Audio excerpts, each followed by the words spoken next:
ಬಹು ದಿನಗಳ ಕನಸಾಗಿರ್ತಕ್ಕಂತ ಜಗಳೂರು ತಾಲೂಕಿನ 57 ಕೆರೆ ನೀರು ತರುವಂತ ಯೋಜನೆಯ ಒಂದು ಪ್ರಾಯೋಗಿಕವಾಗಿ ಮೊನ್ನೆ ಕೂಡ ಇಲ್ಲಿ ನೀರನ್ನು ಬಿಟ್ಟಿದ್ದಾರೆ. ಆದ್ರೆ ಈ ಸಂಬಂಧಪಟ್ಟ ಇಲಾಖೆಯವರು ಬಹಳ ಒಂದು ಕಳಪೆ ಕಾಮಗಾರಿ ಮಾಡುವಂತ ಒಂದು ಕಂಪ್ನಿ ಕೊಟ್ಟು ನಮ್ ಜಗಳೂರು ತಾಲೂಕಿಗೆ ಏನ್ ಈ ಒಂದು ಕೆರೆಗಳಿಗೆ ನೀರು ತುಂಬಿಸುವಂತ ಯೋಜನೆಯಲ್ಲಿ ಈ ಒಂದು 7 ರಿಂದ 8 ಇಂಚಿನ ಪೈಪ್ ಅಲ್ಲಿ ಕೆರೆ ನೀರು ತುಂಬಲ್ಲ. ಮೊದಲನೇದು. ಎರಡನೇದು, ಯಾವ್ದೇ ಒಂದು ಕೆರೆಗೆ ಪೈಪ್ ಲೈನ್ ಮಾಡಿದ್ರೆ ಅದು ಒಂದು ಶಿಸ್ತಿನದಾಗೆ ಒಂದು ಶಿಸ್ತಿನ ಸಿಪಾಯಿಗಳ ಕೆಲಸ ಮಾಡ್ಬೇಕಾಗಿತ್ತು ಅವ್ರು. ಯಾಕಂದ್ರೆ ಇದು ಶಾಶ್ವತ ನೀರಿನ ಒಂದು ನಮಗ್ ಮೂಲ. ಇದನ್ನ ಏನಪ್ಪಾ ಮಾಡ್ಬೇಕಂದ್ರೆ ಈ ತರ ಏನೋ ಬೇಕಾಬಿಟ್ಟಿಯಾಗಿ ಲೇಜಿಯಾಗಿ ಬಂದು ಈ ತರ ಬಿಟ್ಟು ಅದ್ರ ಇದ್ರಲ್ಲಿ ಸಣ್ಣ ಮಕ್ಳು ಯಾರು ಆಡಕ್ ಬಂದು ತಲೆನೇ ಸಿಕ್ಸ್ಕೊಂಡ್ರು, ಇಲ್ಲ ಕೈ ಕಾಲೇ ಇಟ್ಕೊಂಡ್ರು, ಮನೆ ಯಾರಾಗ್ತಾರೆ ಇದಕ್ಕೆ ಏನ್ ಮಾಡ್ಬೇಕಂದ್ರೆ ಒಂದು ಸಣ್ಣದಾಗಿ ಕಟ್ಟೆ ಕಟ್ಬಿಟ್ಟು ಚೇಂಬರ್ ಟೈಪ್ ಮಾಡಿ ಅದ್ರೊಳಗೆ ಕಬ್ಬಿಣದ ಪೈಪ್ ಇಂದಾನೆ ನೀರ್ ಬಿಡ್ಬೇಕು.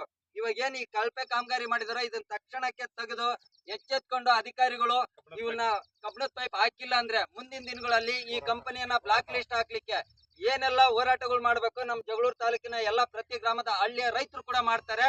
ಮುಂದಿನ ದಿನಗಳಲ್ಲಿ ಅದ್ ಆಗ್ಬಾರ್ದು, ಕಂಪ್ನಿ ಕರೆಕ್ಟ್ ಆಗಿ ನಡಿಬೇಕು ಅಂದ್ರೆ ಅಧಿಕಾರಿಗಳು ತಕ್ಷಣಕ್ಕೆ ಎಚ್ಚೆತ್ಕೊಂಡು ಕಂಪ್ನಿಗೆ ಮಾಹಿತಿ ಕೊಟ್ಟು ಈ ಒಂದು ಪೈಪ್ ಗಳನ್ನ ಬದಲಾಯಿಸಬೇಕು ಅಂತ ಈ ಸಂದರ್ಭದಲ್ಲಿ ಹೇಳ್ತಾ, ಹಾಗೆ ಏನು ಇವಾಗ ಅಲ್ಲಿಂದ ಪೈಪ್ ಲೈನ್ ವಾಚ್ ಮಾಡ್ಕೊಂತ ಬಂದಿವಿ, ನೋಡ್ತಾ ಬಂದಿವಿ ನಾವು. ಏರ್ ಔಟ್ ಗಳು ಮಿನಿಮಮ್ ನನಗಿರೋ ನಾಲೆಡ್ಜ್ಗೆ ನಾನ್ ನೋಡಿರ್ತಕ್ಕಂತ ಒಂದು ಇದಕ್ಕೆ ಮಿನಿಮಮ್ ಏನಿಲ್ಲ ಅಂದ್ರೆ 80 ರಿಂದ 85 ಅಡಿಗೆ ಒಂದು ಹಾಕಿದ್ದಾರೆ.